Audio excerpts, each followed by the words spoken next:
Hello, welcome back to Through the Trapdoor. I'm Emily. And I'm Katie. And this is our Harry Potter podcast where we read you fan fiction. That's what it is. You still did it wrong. Shut up, Katie. This was take 2. The first time, the microphone wasn't working, so I had to redo it. I just like making fun of her mom brain because I got no sleep last night also, but for a completely different reason. Yes. So, you get it. I do, because I've got some major brain fog today. Yeah. Other news, I don't know how many of you wonderful listeners are part of the Potterlist page, Facebook page, but I am. So am I. And there was this post about the most ridiculous crack fic, and I just had to read it. So I spent a while tracking it down. I found it. Mind you, I tried to find this fan fiction like 6 years ago when I first saw this post that was shared on the Potterlist page on Tumblr, and I still have not been able to find it. She found it. She sent it to me. I found it. It's called Harry Potter and the Psychic Serpent. There's multiple, but that's the first of many. It starts out in the summer before his 5th year. I am only on the 2nd chapter, and let me tell you, so far it is amazing. I can't wait to start it. Should we read fan fiction now? We should read some fan fiction. All right, we are still on chapter 12, Dawn Incumbent. That night after work, Lily had nowhere to sleep. She considered hailing the night bus again and telling them to take her to the coast of Scotland or somewhere else far away from her home. But then realized that this would put her back into contact with the wizarding world and the one place that she did not want to be. She didn't have enough money to rent out even the shabbiest of motel rooms. Her paycheck wasn't due until next week, and the £10 note she carried in her pocket wasn't likely to get her anything fancier than a hot meal, which, having eaten at the cafe before the end of her shift, Lily no longer needed. She wandered through the town of West Haven until nightfall, feeling drowsy and worn out and desperately wanting to sleep for the first time in days. She was too tired to think properly, but luckily her wanderings took her to the outskirts of town, and she ended up in front of a small church her parents used to take her to when she was little. It occurred to Lily that the church was always open, and she thought that if she couldn't sleep there, at the very least she could sit somewhere cool and safe for a while before figuring out her next move. Lily walked up the flower-lined path to the old wooden doors and pulled the right-hand one open. A familiar squeaking issued from its hinges as she did so. The church at once enveloped her in smells. There were certain smells churches had, Lily thought, just as theaters and libraries seemed to have their own distinct smells. Some mixture of bread and wine and incense and Bibles mingled in the room as Lily inhaled, and she moved quickly through the narthex to the chapel. That's what that part of the church is called? I was going to say, I've never heard that word before, but it sounds appropriate. Sorry if I didn't say it correctly, but it looks like... No, that looks right to me. But as a person who's literally gone to church her whole life, I never knew that. Yeah, I didn't know it was called a narthex. God. Lily hadn't... I just want you to know that it's by itself, in its own paragraph, just the one word. God. Lily hadn't thought of this in ages, hadn't felt the urge to speak to God since, well, not since her family had been taken away from her at any rate. She hadn't quite been able to figure out what to say to him, and it wasn't a subject she'd wanted to broach with James or his family because she wasn't quite sure what they believed, though, to be fair, it had been so long since Lily stepped foot inside a church that she wasn't quite sure what she believed either. Do wizards believe in Jesus? They do celebrate Christmas. And Easter. And Easter.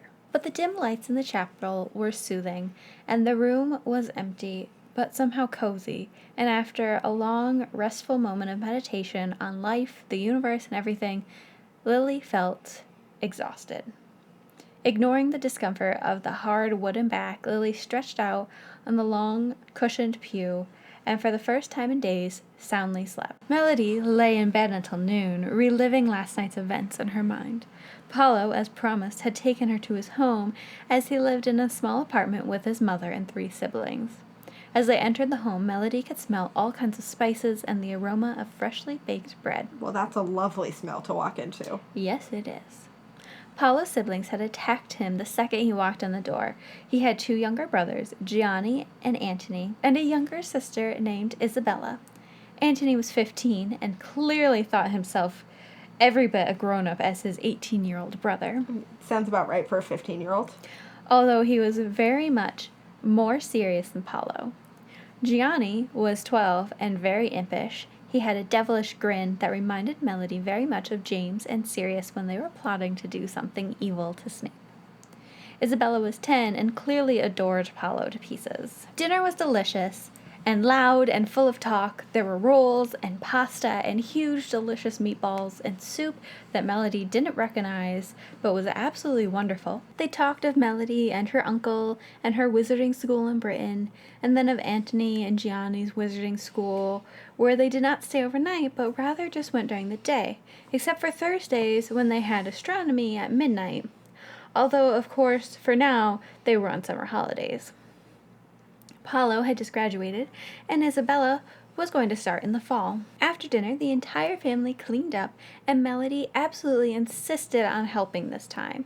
They talked and laughed and washed dishes and wiped off the table and danced around to the music that was still blasting from the radio. They arrived at the hotel 10 minutes before midnight, just enough time for her to sneak back in and rejoin her uncle. She stood outside, pinning her hair back up for a few minutes before doing so. "I really loved tonight, Paolo," she said, fiddling with her hair. "I wish I had more time to spend with you." Paolo smiled. "Well, the world cannot be perfect," he reminded her, "but some time together is better than none." Melody smiled, putting in the last pin. "You're right, as usual." "Of course I am," Paolo agreed, smiling again. "I don't know when I'll see you again," Melody confessed. "I think my uncle wants to stay at home for a while, maybe throw a party of his own." "Well, then you better hug me goodbye." Melody slid her arms around his neck and hugged him tightly. He slid his arms around her and did the same. Melody felt happy and secure and intoxicated by his scent, which was the mix of night air and his mother's cooking and aftershave, and she did not want to let him go. She held on to him much longer than she should have, and when she pulled back, she did not completely let go of him, nor he of her. Paolo looked at her for a moment intensely, as though trying to determine something, and then kissed her. Though very lightly, nobody had kissed Melody so lightly before, so delicately, and it sent her heart beating off balance. She put her hand on the side of his head and pulled his lips down onto hers firmly, gently opening both of their mouths in the process. It turned out Paolo was a very good kisser. She lost herself in sensation for a moment before her mind returned to her body and she realized she was going to be late. Paolo seemed to sense this and the kiss ended. It wasn't broken, it just ended, quite naturally, and Melody's eyes fluttered open and she looked at him. "You should go," Paolo said reluctantly, loosening his hold on her. Melody, sadly, let her arms slide down from around his neck. "I'll owl you," she promised. Paolo kissed her again, and then turned and got on his motorbike and left. She watched him until he disappeared around the corner, and then turned around and walked back into her world of lies. Into her world of lies. That is a lovely description of that. This morning, Melody could think of nothing else. Nothing but his kiss. She wanted to kiss him again and again and again and again and again and again. It was at this time that she thought finally of Sirius. At first she was in shock. How had Paolo managed to make her forget so completely her affections for Sirius? It was true that he'd promised to do exactly that, but she hadn't actually believed that he would. She was rarely able to completely forget about Sirius, but now that she had, for an entire night, she liked it. She felt as though she were free of him. He had just been a burden, dragging her down, weighing on her mind, confusing her emotions, and now he was gone, and it was all Paolo. She got the Daily Prophet several days later than the Wizards in England did, as it had to be carried overseas. This particular issue was 4 days old, and on the front, Melody noticed, with a pang, another picture of a dark mark. great, she muttered. What poor innocent muggles did they target this time? Precisely 1 minute after she picked up the paper, she dropped it again and sat for a moment in complete shock before registering what she'd seen in the prophet. Lily's entire family was dead. All right, plan of action, Sirius said as he and James walked down Diagon Alley. Plan of action, James repeated, staring at every witch he passed. Right. James, quit staring at those poor girls. They're going to think you're a stalker. So what if they do? James demanded. If one of them's Lily, I don't care. James, why would Lily be hanging out with a group of girls? Didn't she run away alone? Maybe she's trying to cover up by staying with a group. That doesn't sound like Lily. Not even a little bit. What are you, the foremost expert on Lily Evans? How dare you accuse me of being the foremost expert on anything? Sirius cried in mock anger. I love Sirius. Now is not the time for jokes, Padfoot. Lighten up, Prongs. We'll find her. That's what you say, but if she doesn't want to be found, I don't think there's anything we can do about that. Then remind me why we're looking again? Because we've got to find her, Padfoot. Right. Look, maybe if we split up, James began. Oh no, bad things happen when people split up. We won't be able to find her or each other again. Well, if we pick a place to meet up later, that won't be a problem. James, stop trying to be logical. I'm serious here. Too right you are, James agreed, slapping his best friend on the back. How about I take this alley and you take that one? James, we are not splitting up. I'll meet you back here in half an hour, all right? James, listen to me. Lily wouldn't be going down dark alleyways, and you shouldn't be either. There are more sinister things than hags in dark places of London. God, Sirius, you sound like a damn storybook. Quit worrying so much. Let's just look for Lily. I'm worrying? Sirius asked incredulously. All you do is worry about Lily. Don't lecture me about worrying. Sirius, we're wasting time. Sirius sighed and looked around. Damn right we are. What are we doing here? Let's go. Go? Where exactly? Not here. She's not here. How do you figure that? She wouldn't be here. If she needed to go to Gringotts, she would have come and left by now. She probably figured this was the first place we'd look. James swore at length. Hell, Sirius, what are we going to do? We're just going to have to think. Where do you think Lily would go? If I knew that, Padfoot, we would have found her already. You're not helping. Shit, okay, I'm thinking. Lily, if she didn't want to be found, she'd hide out in some place we'd never go, like a beauty parlor, or, no, that's stupid. Well, she'd probably go somewhere we wouldn't expect her to. I mean, where's the last place you'd expect her to be? Yemen? James suggested. Besides Yemen. God, I don't know, Sirius. Off to avenge her parents? Wait, James said slowly, looking at Sirius, who caught onto his train of thought. You can't be serious. Sirius ignored the pun. I mean, that's crazy. Why would she go there of all places? Maybe that's the exact point. James replied, Who in God's name would expect her to go home? Do you know the way then? No, she lives in Westerhaven. We can just look it up on the flu map. Take the network there to get to the nearest fireplace and walk into town. And then, I guess, we could ask for direction? Are you completely out of your mind? Sirius demanded as James strode toward the leaky cauldron. You do realize her whole family is dead, don't you? Isn't that something their neighbors would notice? You can't just go up and ask them where a bunch of dead people live. Yeah, that's true. Fair. That is very fair. Sure I can, James replied as they reached the back entrance to the pub. The Muggles don't know about it. Sirius stared at him as he disappeared through the doorway. Are you serious? He demanded as he followed his best friend. Dead serious, Padfoot. The Muggle papers haven't printed a damn thing about it. Not even an obituary. The Muggles have no clue anything's wrong at all. Holy hell, how did the minister manage that exactly? Sirius demanded as James wound his way through the pub to the fireplace. Look, I don't know the logistics of it exactly, but I'm telling you that's how it is. I mean, you remember me telling you the ministry covered up about half the actual attacks there have been over the summer, right? Of course.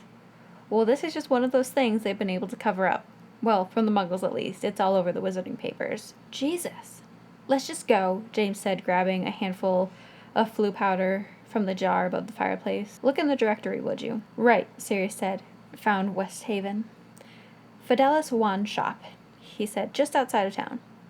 Good, James replied, and threw sparkling white powder into the burning red flames. It's green. It's supposed to be green. The Minister of Magic was up to his neck in owls, visitors, intra-office memos. There was so much to take care of, he could hardly keep track of it all. 2 of his secretaries have given up trying to maintain order at their desks and instead have moved right into the minister's office. They were both running around trying to clear up all the owl's memos and things and reading through them and then filing them in order of importance and making sure the minister heard only what was necessary for him to hear. Normally, things were hectic after an attack, but not for this long, and it had never been this bad. Minister, Charlotte, the secretary going through the owl, said, the Prime Minister wants to have tea with you sometime this week to discuss everything that's been going on this summer. He requests you send a message right away.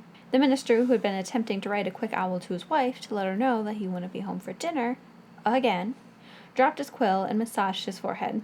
Get Maria, he said. Find an opening in my schedule and write the letter for me. I'll sign it. Charlotte nodded and scurried out of the room in search of the minister's 3rd secretary. His 4th secretary, Teresa, was stationed just outside the door, trying to fend off the gaggle of visitors. I'm sorry, she cried. The minister is just very busy right now, and if you just wait patiently, you'll get to see. That was all the minister heard before the door slammed closed behind Charlotte. Stacy, the secretary still in the minister's office, was going through intra-office memos and shot him a sympathetic look. The minister nodded at her and went back to his letter to his wife. He was mid-sentence and had completely forgot what he was going to say, so he just shook his head and signed it. Lily hadn't slept so soundly in days. She didn't have any nightmares, she didn't have any dreams at all. In fact, she would have slept much later, but the next morning if she hadn't been awoken by the gentle shaking of her shoulder. Lily's eyes blinked open slowly, and a kindly-looking priest came into focus in front of her. Oh, Lily said, sitting up suddenly and then regretting it. Her sleep may have been sound, but now her back was killing her. I'm sorry, she managed, doing her best to avoid blasting the priest with her atrocious morning breath. That's all right. You are always welcome here. Thanks. Service will be starting in half an hour if you'd like to say. Oh, maybe. The priest nodded and then took a seat in the pew in front of hers. Lily smiled at him, awkwardly running her fingers through her hair, straightening her rumpled clothes. The priest nodded. What troubles you, child? Pardon? People rarely spend nights sleeping in churches if they don't have something large troubling them. Sure they do, Lily replied uncertainly. The priest shrugged. Lily blinked. She didn't think she'd ever seen a priest shrug before. Maybe they do, he replied. You tell me. Lily sighed, and the priest sat patiently, waiting for her to speak. You're right, she admitted. I have a lot on my mind, but I don't... She cut herself off, shrugging. I don't want to waste your time with it. No human being is a waste of time, the priest replied. Tell me what is troubling you. Lily sighed again and looked at the priest, considering. His eyes were kind and wise and patient, and he looked as though he really did have all the time in the world to sit and listen to her pour out her tale of woe, even though they only had half an hour before service began. But Lily desperately needed guidance, so she composed herself as best she could and began to talk. Are you sure this is the right street, Padfoot? James asked doubtfully as they walked down a tree-lined avenue. Yes, Sirius insisted. Look, you chickened out on asking for directions, so you're just going to have to trust me. James muttered something under his breath, but Sirius ignored him. Here we are, he announced, stopping in front of a house that had a for sale sign posted in the front yard. She's not here, then, James said, looking at the house, which was dark and empty and sad-looking. Let's go. What makes you think she's not here? It's all closed up. The lights are off. Come on, Padfoot, she's not here. Says who? Maybe she is. It's pretty sunny today, James, so she doesn't need lights. Besides, she's too smart to use them anyway. There's a sign in the front yard that says for sale. Wouldn't someone come and investigate if there were lights turning on and off in a supposedly empty house? Just because the house is for sale doesn't mean the family's moved out yet, James pointed out. The Muggles are clueless, remember? They'd have no idea one way or the other. Are you trying to tell me that in 4 days none of the other people that live on the street would have come over to say goodbye? Maybe they were unpopular. James, you met Lily's parents. They were too nice to be unpopular. Fair. James turned and began walking down the street. Sirius jogged up to catch him. Where are you going now? Lily worked at a Muggle coffee shop this summer. We're gonna go find it and see if she's there. Why in the hell would she go there? She has no clue that the Muggles don't know what's going on. If I were her, I wouldn't want to go someplace people would be feeling sorry for me all the time, or where they'd be calling the police on me. The police? Sure, you know the Muggle law enforcement who carry those sticks and whack people with them. I know what police are, Sirius. I just meant why would they call the police on her? Well, if they did have any clue that an attack had happened and her entire family was dead, the police would probably want to talk to her, you know? Identify the bodies or ask if she saw anything, that kind of stuff. Oh, like questions my dad asked Lily? Yeah, investigation, that kind of thing. Melody formed a plan of action much more quickly than James and Sirius. As soon as she had gotten over the initial shock, she grabbed a piece of parchment and a quill and wrote a letter to Mrs. Potter informing her that she had heard what happened and she was coming to stay at Potter's cottage. She packed her trunk and had one of the house elves put a weightless charm on it, as she still technically wasn't supposed to do magic herself outside of school. She donned her new traveling cloak and then carried her not-so-heavy trunk downstairs and set it by the fireplace. Hans and Catalina were having lunch in the garden, so she walked outside to say goodbye. Catalina saw Melody first and gave her a curious look. "My dear, where are you going?" she inquired. Melody reached their table. Hans looked up from his soup, quite surprised. "I'm going back to England," she said. "I came to say goodbye." "You most certainly are not going back to England," Hans said. "I have to, Uncle," she insisted. "Something horrible has happened to one of my friends, and I must go see her." "Is she on her deathbed?" Hans inquired. "Well, no, but her family, you see, Then you're not going anywhere. I'm sure she'll be fine," he said shortly. Melody stared at her uncle in shock. He'd always been so nice to her, so cordial and generous. He'd never denied her anything she'd ask for, so why now? Upon further reflection, she admitted that she never asked for anything more than a hat or a new pair of gloves, and it had always been material things that she'd asked for. Hans didn't mind providing those for her, but she'd never questioned where he took her or when, what parties she went to, or with who she dined, and she certainly had never spoken of going home before. Melody narrowed her eyes. She'd allow her uncle to push her around more than she thought, and she did not like it. "I am going back to England," she informed him. "I apologize for the short notice, also for the inconvenience, but it is an urgent matter, and You just said she was not on her deathbed. What else could there possibly be? It is a time of need for her, and I must be there." "Has she requested your presence?" Well, Melody considered. No, Lily hadn't. But just as sure as Melody knew her hair was blonde, she knew Lily would want her there. "Not officially, but I know." "Then it is rude to impose yourself. You have no real reason to go, niece. You shall stay here," he informed her, and then returned to his soup as though the matter was settled. Melody blinked at him, feeling suddenly furious. "Fine," she snapped. "Since you won't listen to me, I'll just say goodbye to Catalina and be on my way." She turned to Catalina. "I'll owl you when I arrive in England. Goodbye." She turned around and stalked back to the mansion. She was halfway there when she felt strong fingers close around her arm, and she was yanked unceremoniously around by her uncle. "You are not going anywhere," Hans said, glaring at her. Melody glared back. "I have to go," she informed him, trying to yank her arm out of his grasp. "I am warning you," he growled. "If you leave—" "You'll do what, disown me?" Melody demanded, challenging him. "I could do worse than that to you and your family," he threatened, tightening his grip on her arm. Melody gritted her teeth against the pain. "Don't you dare try anything on my family. Don't you dare leave this house. You're not in charge of me. Let me go." "Melody," her uncle said warningly, now taking a grip on her other arm, "think of all I've done for you. I have been generous, have I not?" Melody did not answer. She just glared at him sourly. "Don't push it, my dear. The world is not all jewels and shoes and soft, silky things. I don't need a reminder. Thank you. I am all well aware." "Then it stands to reason that you'd be more agreeable. Just because the world is harsh doesn't mean I'm going to lay down and take it. You are foolish to fight for things that you don't need to fight for." "Well, what's the point in being young and naive if I also can't be foolish?" "You are many things, Melody, but I would not count naive as one of them." "I'm glad I have your vote of confidence on that, Uncle, but I'm afraid that we've sidetracked our conversation, and I am on my way to England. I have sent off a good deal of money to arrange for our Porky, and if I don't leave soon, I shall miss it, and then I shall be very cross with you. It does not do to advertise to your benefactor the amount of money which you spent at his expense, Hans informed her coldly. Then I guess it's a good thing that I have specified no exact amount of money.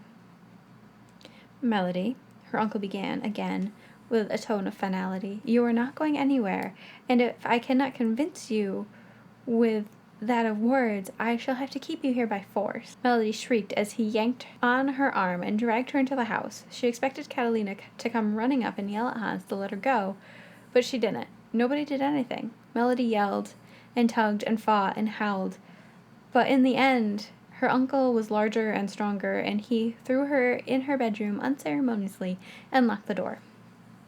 She was trapped inside her uncle's house for reasons she did not entirely understand. Was he trying to exercise power and control over her?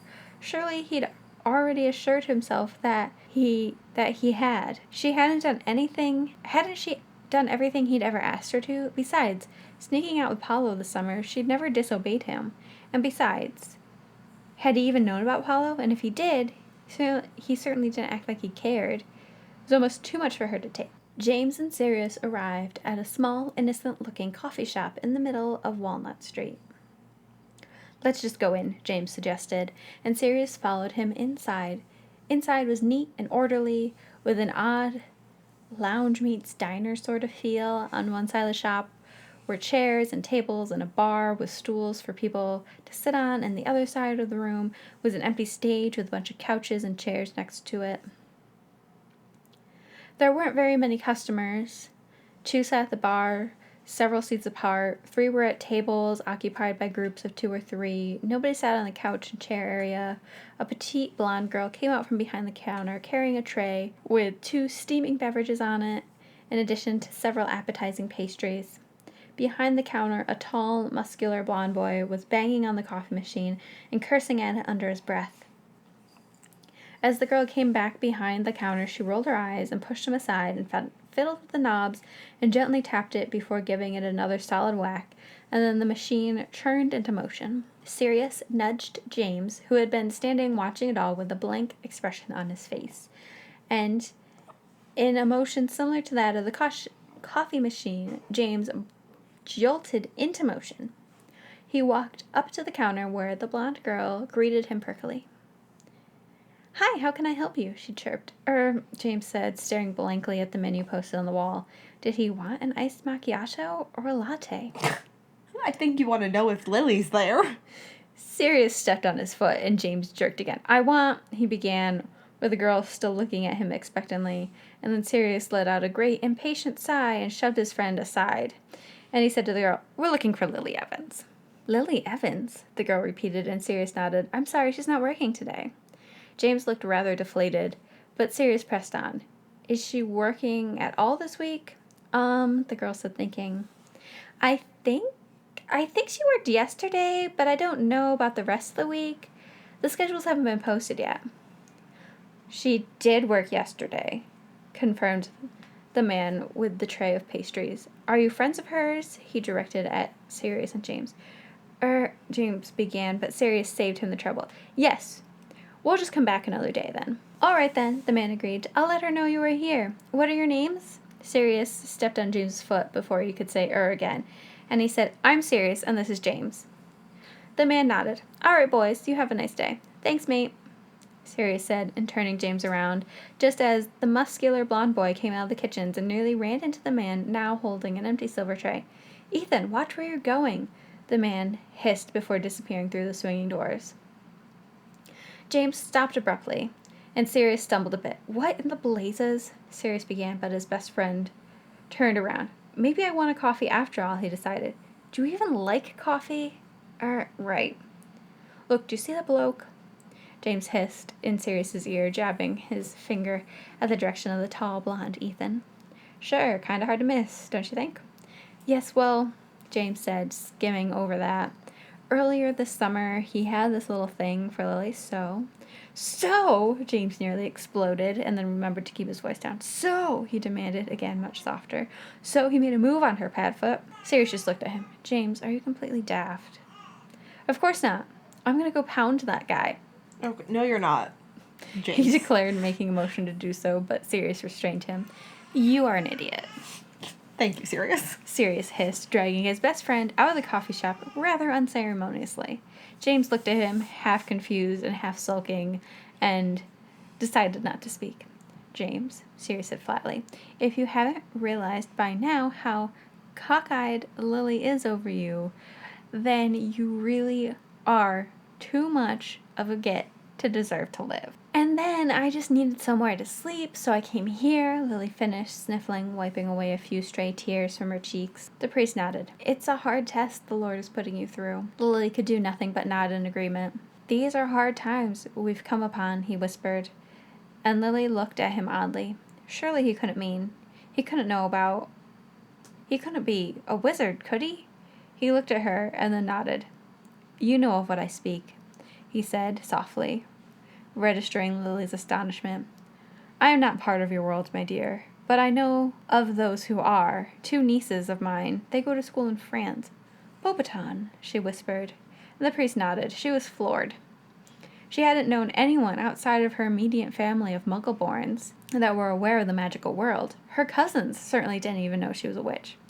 Let's not speak of that too loudly, the priest advised. Well, the Lord understands there are those who do not. Lily's eyes widened considerably, and she looked at the priest, astonished. She, of course, had known that Voldemort was a growing threat, but could his threat stretch even to here? To the Muggle world? In a Muggle church? With a Muggle priest? Yes, Lily! He just attacked your entire family! What? Of course he has freaking people in the Muggle world. James stepped out of the fireplace in a whirl of flames and ashes, feeling rather put out by his unsuccessful search for Lily. He unhooked the clasp of his traveling cloak and flung it onto the couch and plopped down next to it, looking disheartened. Sirius calmly entered the room, through the fireplace, and plopped down next to James, not bothering to remove his own cloak. Mrs. Potter hurried into the room soon after their arrival, and greeted James with relief and worry. Did you find Lily? She asked, and then steamrolled over James' reply with, Oh, James, we were so worried about you. Who, Mom? James asked dryly. You and the house elves? James Potter, his mother scolded. You know perfectly well your father was worried about you too. James snorted, and then turned to Sirius. 5 Sickles said he wasn't even here. I'll take that bet. Sirius agreed, and they shook on it while Mrs. Potter looked on in annoyance. For your information, James Christopher, your father was here. In fact, he is here, and he wants to see you. Ha! You owe me 5 sickles, Sirius said gleefully, and James grumbled, pulling 5 silver coins out of his pocket and shoving them in Sirius's general direction. She led James and Sirius to the Minister of Magic's home office and knocked on the door. The low murmuring of voices inside the room ceased, and they heard footsteps approach the door before it swung open from the inside. Come in, offered the Minister of Magic, ushering them in. Already in the office were 2 women. One James recognized, and one he most decidedly didn't. Ignoring the one he didn't, he looked at the familiar one rather oddly and grabbed Sirius's arm rather harshly. Sirius, he hissed, not taking his eyes off the familiar woman. Am I hallucinating? Sirius, who looked as astonished as James, shook his head. I don't think so, Prongs. I really don't think so. Who is this lady? Who is this woman? So James recognizes her. Melody was being released from captivity, at least for dinner. They were having company, and her uncle didn't want his guests to think that he was a barbarian, which Melody had decided he was. If he wants to keep me here, fine, Melody said, but he can't dictate how I act anymore. Tell him I'll be down just before the first course is served. Catalina left the room without another word, and Melody arranged her dazzling, deep blue dress robes so they draped suggestively low at her neck and showed a very bewitching strip of perfectly tanned thigh and calf where the robes opened into a slit. Satisfied with the slightly scandalous appearance, she showered herself with glittering diamonds and sapphires around her neck and on her ears and around her wrists, and her fingers sparkled with jewelry. She layered on exotic amounts of makeup and tweaked and charmed her hair into seductive curls that fell almost to her waist. She'd forgotten just who exactly was coming to dinner, but she hoped it was the most uptight, prudish, old-fashioned couple she'd ever met, so that she could be loud and offensive as possible. And then maybe her uncle would kick her out. She had made many plans of escape, each as unrealistic as the next, but she was willing to try them all before giving up and leaving Lily alone in Potter Cottage at the hands of James and Sirius. She remembered suddenly that the Deckers were dinner guests, and she had a feeling of defeat in the pit of her stomach. While the Deckers could be a tad conservative at times, they were also the least prudish, uptight, old-fashioned people she'd ever met. This could be good or bad.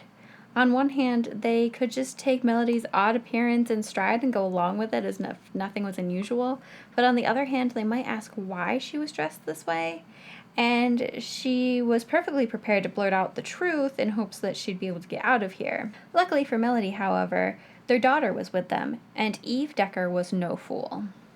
"What the hell is going on?" Eve hissed as they entered the dining room for supper.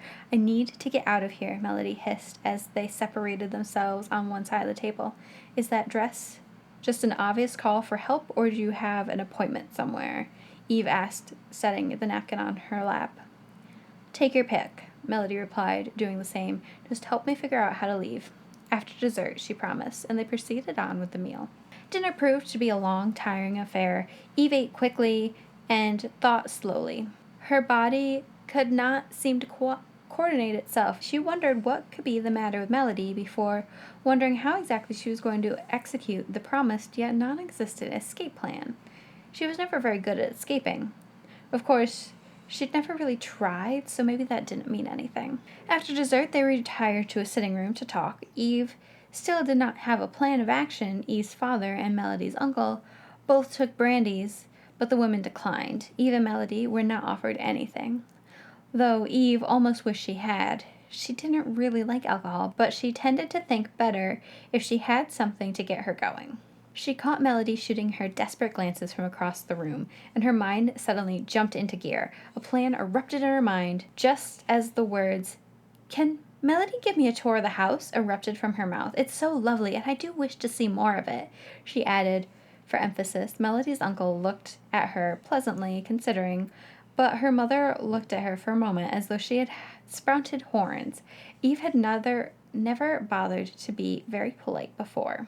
Melody's uncle, after glancing hastily at his niece for a moment, nodded. "I'm sure she would be happy to show you around." Melody nodded in agreement and rose, leading Eve out of the room and stopping in the hall just outside the sitting room to loudly point out the family portrait before leading Eve deeper into the mansion and pointing and out of reach of prying and suspicious ears. "Thank God," Melody breathed. "Come on," she said, lifting her dress off the floor and bounding up the stairs. "What's going on?" Eve demanded, bounding behind her. "I have to get to England, and my uncle won't let me leave," Melody explained as they reached the right floor. She turned left and slowed her pace just slightly. Eve followed. "Why?" she demanded, and Melody shook her head. "It's hard to explain, but I'll be damned if I know what it is my uncle has shoved up his butt." Eve was torn between laughing and frowning, and said nothing as Melody threw open the door to a very large, beautiful room. "If I leave for New York City now on my broomstick, do you think I could get there in..." She trailed off, looking at Eve, worry etched on her face. "I'm not even sure I know how to get there." Eve shook her head fervently. "That's insane. You can't make it to New York City on your broomstick. It would be better if you could just flew there." "I can't. My uncle had all of his fireplaces disconnected from the flu network. He's been porkying to get everywhere." "It takes days to get porkies authorized." "I know, so the broomstick, you can't. You'll either be found out or killed." Melody let out a small scream of frustration, then fell onto her bed and buried her face on the pillow. "What am I supposed to do then?" she demanded, her voice muffled. Eve bit her lip and sat on the edge of Melody's bed, cogs spinning in her brain. "Well," she began slowly, a thought blooming in her mind, "it takes days to get an authorized porky, but whoever said we couldn't get an unauthorized one?" "Where are we going to get an unauthorized porky?" Eve looked at her steadily and then crossed the room, picking up one of Melody's shoes, considering. How do you think? Eve, even if I was positively sure I could put a perfect porky spell on one of my shoes, we can't use magic outside of school. You can't, Eve corrected her softly, pulling one out of her dress robes. I can. Ho, Eve. I like you. Lily hailed a muggle cab to take her back to the entrance of the leaky cauldron, and thought about everything she'd discussed with the priest. Her head was spinning, and she had a word or two to say to James when she got back to Potter Cottage. Unfortunately, by the time the cab made it to Leaky Cauldron's entrance, she'd forgotten most of the words and flew back to Potter Cottage in a world of emotions and forgotten speeches and detached, jumbled thoughts. She'd arrived in an empty and mysteriously quiet living room. She hurried to the kitchens, the one place she was sure there would be house elves, and inquired as to James's locations. One of the house's elves squeaked and scurried off, and the rest implored her to have a seat and wait there. James came hurrying through the kitchen door less than a minute later, out of breath and highly emotional, and picked Lily up from the chair she was sitting in and squeezed her so hard she thought her lungs would burst. James! Lily cried, gasping for air, and he lessened his hold just enough so she could breathe. Don't ever do that again, James commanded. His voice was shaky but relieved. It struck Lily then how suddenly she'd left, and imagined that she'd been in James's place, she would have nearly killed herself with worry. I'm sorry, she whispered, squeezing him. James squeezed her in return and then kissed her on the top of the head. Come on, he said, letting go of her and taking her hand. There's something you have to see. But Lily began protesting and gave up as James dragged her rather forcefully down the hall. She'd rather been enjoying James's protectiveness and had quite been expecting a real kiss rather than just the one on her head, but apparently that was not on James's agenda. Here, he replied a moment too late, and Billy? Who the fuck is Billy? I don't know. And Lily barely registered his words. There were several people in the minister's office, and she hardly noticed. There was only one person she could focus on. Lily didn't blink or move for a moment, and then she blinked a lot, trying to convince herself that what she was seeing wasn't a mirage. Her heart beat painfully and erratically inside her chest, and her breathing became short as a large lump rose in her throat. It can't be, she told herself, but at the same time her eyes were telling her that it was. A cry rose from Lily's throat, and she let go of James's hand and staggered forward a few steps, not wanting anything or anyone to exist. If what she was seeing was true, her voice wavered, unsure of itself, as she spoke the one sacred, precious, incredible word. Mom? Ah! The end of chapter 12. Ah! All right, so that's the end of chapter 12. It is. We will see you next week. See you next week. Bye. Bye. Thank you so much for joining us on our journey through the trapdoor. You can leave us a review on Facebook or Apple Podcasts. It would literally mean the world to us. Or you can find us on Twitter and Instagram at thetrapdoor16. Or if you have any longer thoughts, you can shoot us an email at throughthetrapdoor16@gmail.com. Thank you so much, and we'll see you again next week. See you next week.